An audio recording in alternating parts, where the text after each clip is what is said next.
하나님 말씀은 누가복음 14장 7절에서 14절 말씀입니다. 신약 성경 119면 누가복음 14장 7절에서 14절 말씀입니다. 저와 여러분이 한 절씩 말씀을 번갈아 교독하고 14절은 함께 읽습니다. 제가 14장 7절을 먼저 읽습니다. 청함을 받은 사람들이 높은 자리 택함을 보시고 그들에게 비유로 말씀하여 이르시되 내가 누구에게나 혼인잔치에 청함을 받았을 때에 높은 자리에 앉지 말라. 그렇지 않으면 너보다 더 높은 사람이 청함을 받은 경우에 너와 그를 청한 자가 와서 너더러 이 사람에게 자리를 내주라 하리니 그때에 내가 부끄러워 끝자리로 가게 되리라. 청함을 받았을 때에 차라리 가서 끝자리에 앉으라. 그러면 너를 청한 자가 와서 너더러 벗이어 올라 앉으라 하리니 그때야 함께 앉은 모든 사람 앞에서 영광이 있으리라. 무릇 자기를 높이는 자는 낮아지고 자기를 낮추는 자는 높아지리라. 또 자기를 청한 자에게 이르시되 내가 점심이나 저녁이나 베풀거든 벗이나 형제나 친척이나 부한 이웃을 청하지 말라. 두렵건대 그 사람들이 너를 도로 청하여 내게 갚음이 될까 하노라.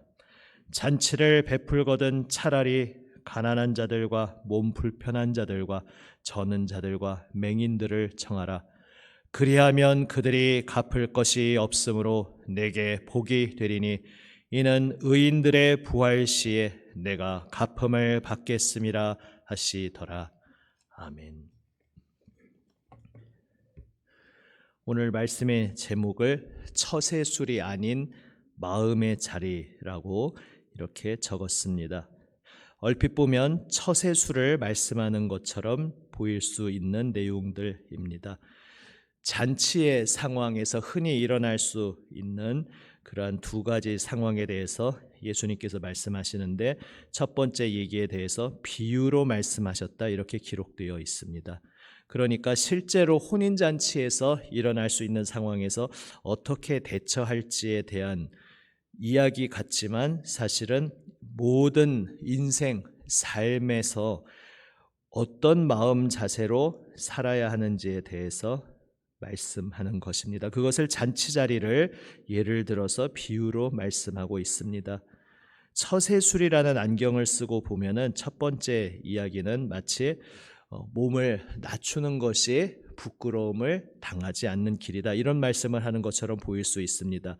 괜히 속된 말로 나대지 말고 괜히 설레발치면서 스스로 높은 자리 차지하려다가 나중에 역전당해서 망신당하지 말고 차라리 몸을 낮춰서 겸양을 떨다가 그때서야 이제 너무 지나치게 낮은 자리에 있는 것에 대해서 차라리 높은 곳으로 옮겨지면은 부끄러움 당하는 것이 아니라 영광을 얻을 테니까 괜히 나서서 높은 데 앉지 말고 낮은 곳에 앉아 있으라 이런 말씀처럼 들립니다. 하지만 이것은 마음 자세에 대해서 말씀하고 있는 것입니다.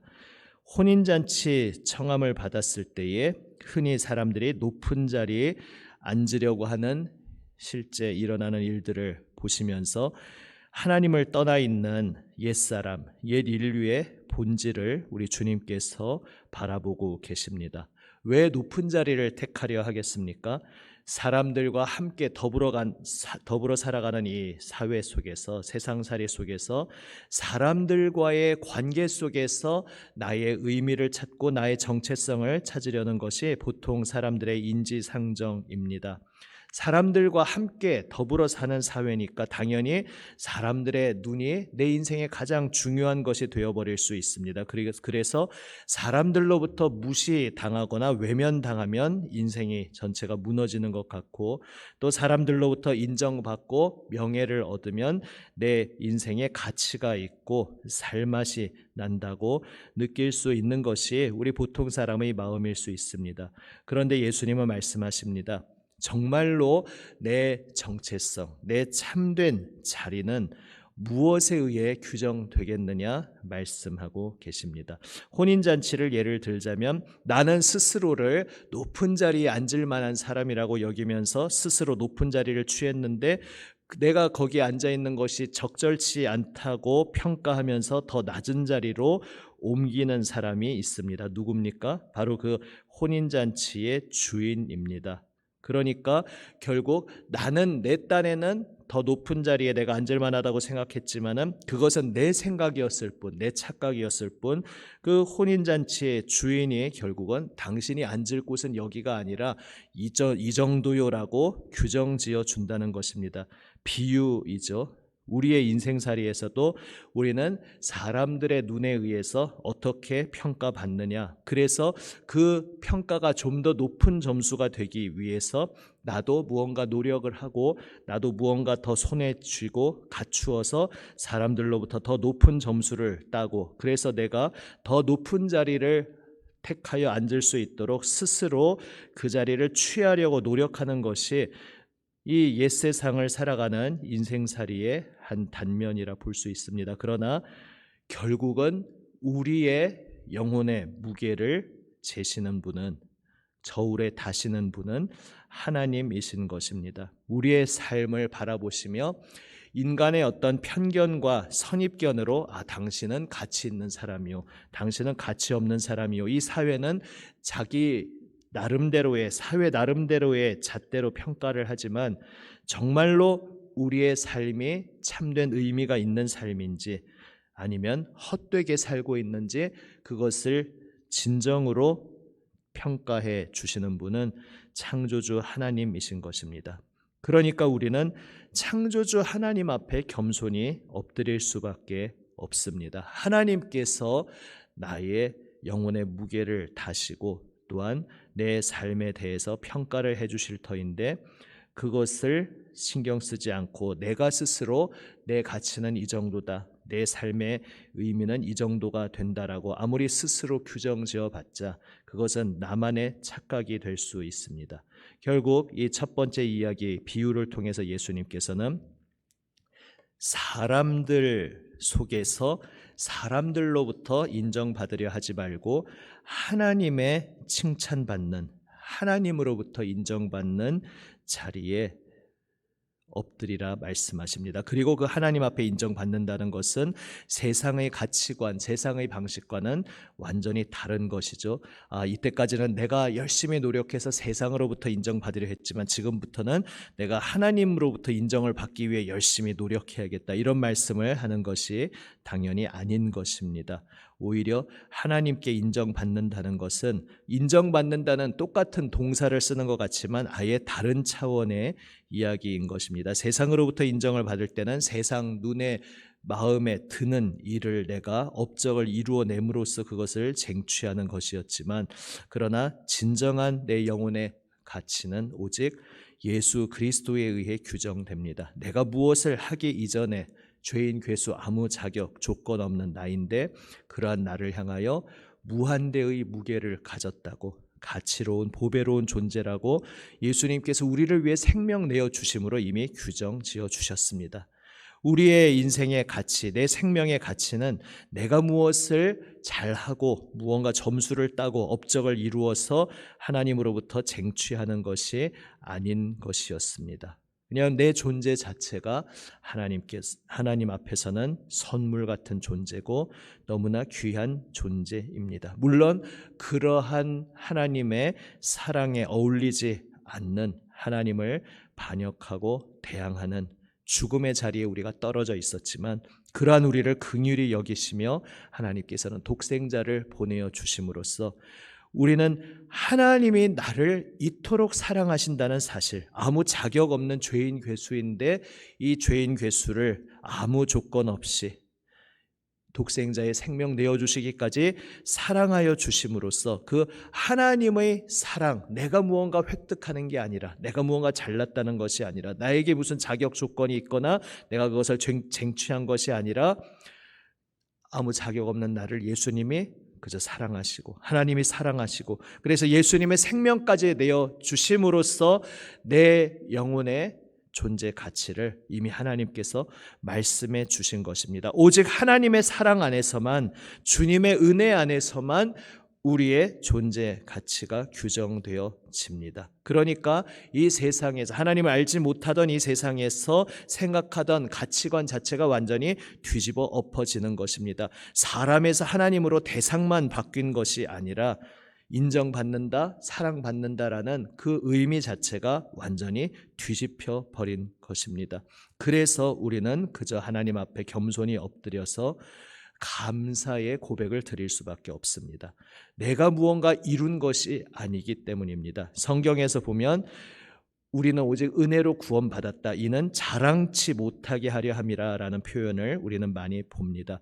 자랑치 못하게 하려 한다니까 그것도 왠지 문자적으로 읽으면 좀 이상하게 느껴질 수 있습니다. 마치 하나님께서 우리가 뻐기고 자랑하는 것이 눈꼴 시려서 보기 싫으셔서 내가 너희 자랑하는 꼴을 볼까 보냐, 자랑하지 못하게 하겠다, 꼭 이런 식으로 읽을 수 있습니다. 물론 당연히 그런 의미가 아니고 깊은 의미가 담긴 것을 그렇게 표현하고 계신 것이죠. 그것은 바로 우리가 나 스스로를 뻥튀기 하고 스스로를 거짓되게 헛되게 부풀려서 내 존재 가치를 인정받는 그러한 인생이 아니라, 아무것도 자랑할 것이 없는데 하나님이 그저 은혜로 나를 사랑해 주셔서 그 하나님의 사랑 안에서만 나의 존재 가치를 발견할 수 있다는 것. 그래서 우리는 하나님 앞에서 겸손히 엎드려서 감사드릴 수밖에 없다는 것, 자랑할 것이 없고 오히려 감사의 고백을 드릴 수밖에 없다는 것을 성경은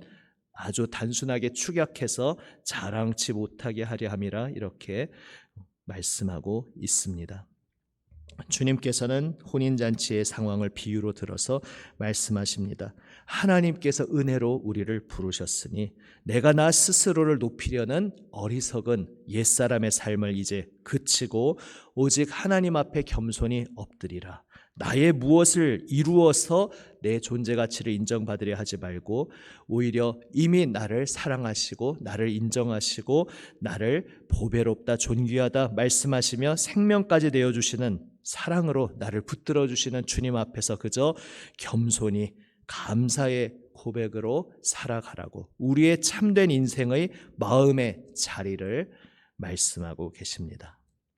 두 번째 이야기는 어떻게 보면 좀 더 실제적으로 우리 삶에 적용점이 있는 이야기이기도 하면서 이것 역시 인생 전체에 대한 비유입니다. 잔치를 베풀 때에 흔히 옛사람, 옛 인류에게서 나타날 수 있는 일은 내가 이 잔치를 베풀므로써 나에게 돌아오는 이득을 계산할 수 있다는 것입니다. 그러나 그러한 길이 아닌 전혀 다른 길을 택하라, 걸어가라 말씀하십니다. 흔히 누군가를 초청하고 잔치를 베풀 때에 내가 오늘 이렇게 베풀었으니까 또 다음번에는 이 사람들로부터 내가 또 되돌아 받는 것이 있겠지, 이런 식으로 속에서 계산하면서 이 세상의 원리는 돌아간다는 것입니다. 그러나 하나님 나라의 원리는 전혀 그렇지 않다는 것입니다. 우리도 자녀 혼례를 치른다든지 어떤 큰 행사를 할 때, 그리고 다른 사람이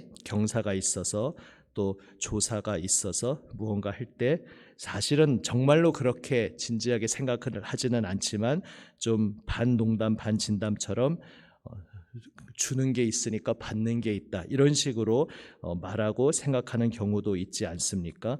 지금까지 뿌린 것을 이번에 다 거둔다, 이런 식으로 표현하기도 합니다. 그러나 사실은 그러한 것이 아니라는 것이죠. 잔치를 베풀 때 내가 이 잔치를 베풀어서 결국 나에게 이러한 것이 돌아오겠지라고 하는 것은 하나님 나라의 원리가 아니라 주님께서 말씀하십니다. 이 세상에서 도저히 갚을 길이 없는 사람들을 초청해서 그들을 위하여 잔치를 베풀라, 그렇게 하라 주님께서 말씀하십니다. 왜냐하면 그러면 이 세상에서는 그 사람들이 갚을 수가 없기 때문에 결국 그 갚음은 언제 받게 되느냐? 의인들의 부활 시에, 다시 말해 영원한 하나님 나라에서 갚음을 받게 될 것이라 말씀하십니다. 이것도 문자적으로만 이러한 원리를 생각하면 오해하는 경우가 있을 수 있습니다. 우리가 이 땅에서 절대 어떤 칭찬을 받으면 안 돼, 이 세상에서는 아무 상도 받으면 안 돼. 이 세상에서는 어떤 것도 드러나면 안 돼. 왜냐하면 그 이유는 나중에 하나님 나라에서 칭찬받고 영광을 받기 위함이야 라고 그냥 그렇게 말해버리면 아까 첫 번째 경우와 마찬가지로 대상이 사람에서 하나님으로만 바뀔 뿐 결국은 사람에게서 받던 영광을 나는 이제 하나님으로부터 영광을 받겠다라고 대상만 바뀔 뿐 그 내용은 본질이 변하지 않는 것으로 우리가 오해할 수 있습니다. 하지만 예수님의 그 말씀은 다 곱씹어서 생각하는 그러한 역설적인 표현들인 것이죠. 대상만 바뀌는 것이 아니라 본질적으로 사람들로부터 되갚음을 받는 그 되갚음 받는다는 것의 내용 자체가 본질 자체가 바뀌어 버리는 것입니다.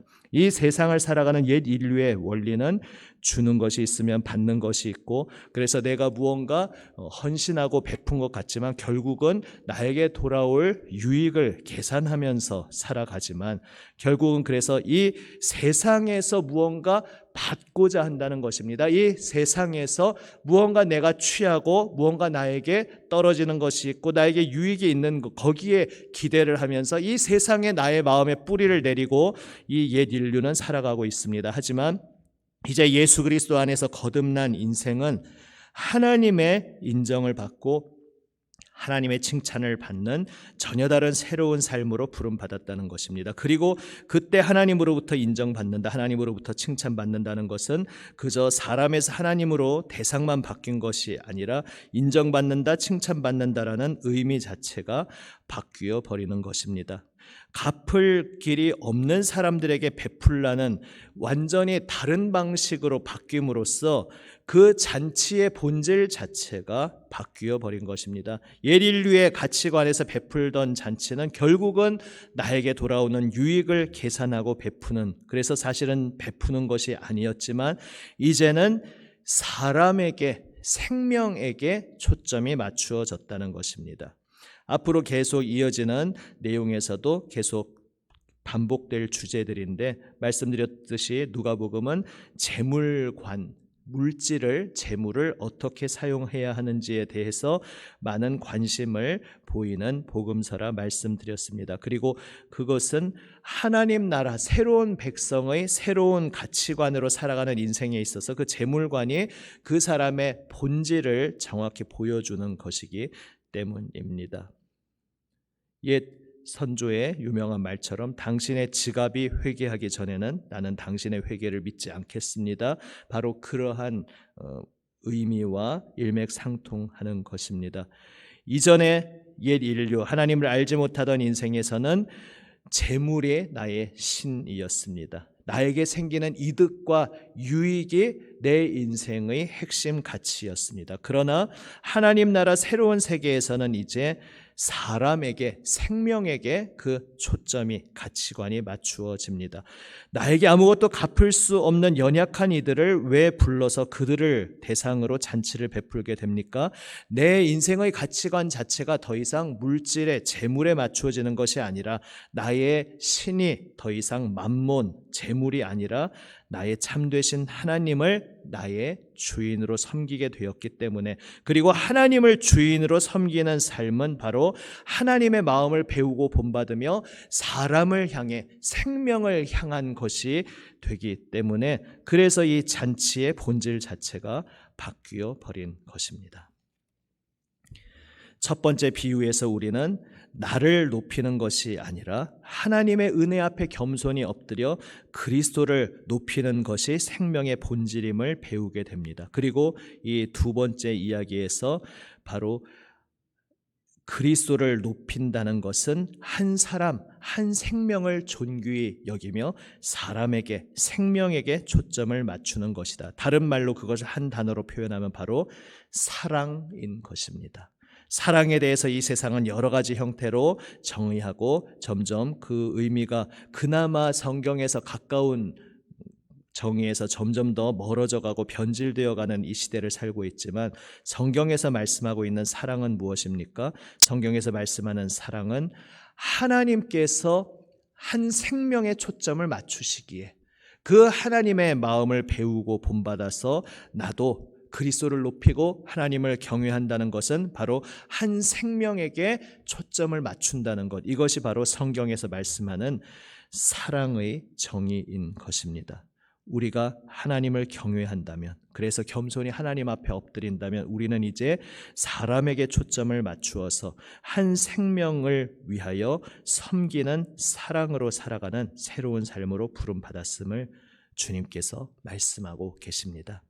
오늘 예수님의 말씀을 통해 우리는 이 세상에서 결국 궁극적으로 승리하는 어떤 처세술을 배우는 것이 아니라 하나님의 새로운 나라, 새로운 세상, 그 영광의 세상이 얼마나 아름답고 얼마나 고귀하며 바로 내 자격, 내 조건이 아무것도 없는데, 세상에서 말하면 나에게 아무 자격도 없고 나에게 아무 공로도 없다고 말하면 가장 비참한 자리가 아니겠습니까? 그러나 하나님 나라에서는 역설적으로 그렇기에 하나님의 은혜가 너무나 감사의 자리가 된다는 것을 우리는 발견하게 됩니다. 그리고 한 생명을 향한 그 진정한 마음, 주님의 마음, 바로 그 사랑의 새로운 세상의 우리가 진정으로 살맛 나는 핵심이요 본질임을 배우게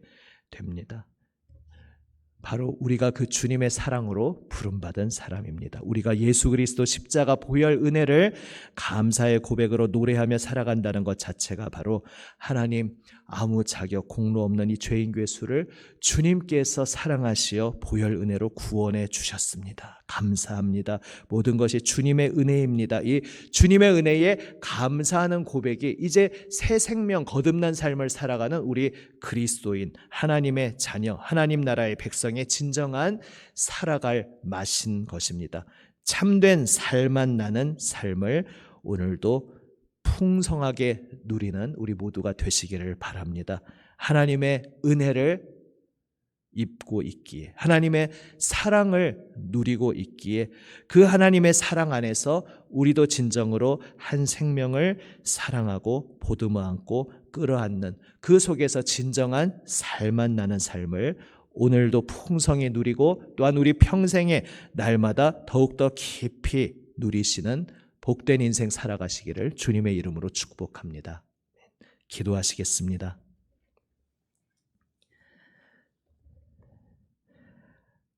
아버지 하나님,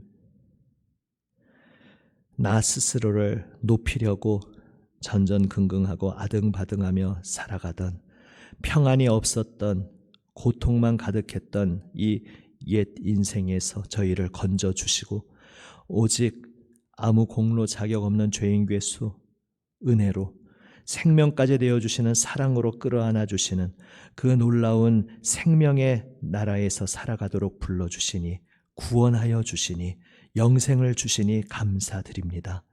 주님, 주님의 그 사랑받으며 살아가는 이 복된 삶으로 부름받았기에 이제 저희도 주님의 마음을 배우며 본받고 한 생명을 향한 사랑과 섬김의 삶을 살 수 있게 되었음을 고백합니다.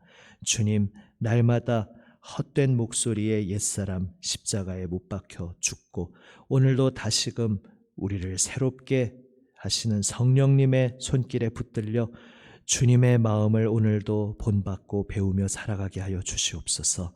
진정으로 주님 은혜에 감사하며 그 은혜에 감사함으로 한 생명의 초점을 맞추어 사랑으로 섬기는 참으로 복된 삶을, 충만한 삶을 오늘도 살아가게 인도하여 주시옵소서. 주님, 성령님께서 저희의 눈을 열어주시고 빛을 비춰주시어 이 복된 삶을 주님의 기쁨으로 걸어갈 수 있도록, 살아갈 수 있도록 주님 붙들어 주시고 인도하여 주시옵소서. 살아계신 우리 구주 예수 그리스도의 이름으로 기도드립니다. 아멘. 주님 가르쳐 주신 기도 함께 드립니다. 하늘에 계신 우리 아버지, 아버지의 이름을 거룩하게 하시며 아버지의 나라가 오게 하시며 아버지의 뜻이 하늘에서와 같이 땅에서도 이루어지게 하소서. 오늘 우리에게 일용할 양식을 주시고 우리가 우리에게 잘못한 사람을 용서하여 준 것 같이 우리 죄를 용서하여 주시고 우리를 시험에 빠지지 않게 하시고 악에서 구하소서. 나라와 권능과 영광이 영원히 아버지의 것입니다. 아멘. 오늘 나에게 주시는 말씀 가운데 영원한 하나님 나라의 원리를 더욱더 깊이 깨닫고 발견하며, 그래서 오늘 이 하루의 삶을 주님의 음성 듣고 어떻게 살아갈 것인지 주님의 뜻과 지혜를 구하며 더욱 기도로 응답하며 나아갑니다. 또한 예수님 중보의 자리에 동참하도록 불러주신 은혜에 힘입어서 다른 사람을 위한 도구의 기도로 기도하며 나아갑니다. 계속해서 우리 다음 세대를 위해서 집중 기도하고 또 주님께서 영적인 리더, 일꾼을 세워주시기를 계속 집중해서 기도하며 나아갑니다. 기도하며 삶의 현장으로 나아가시겠습니다. 기도하시겠습니다.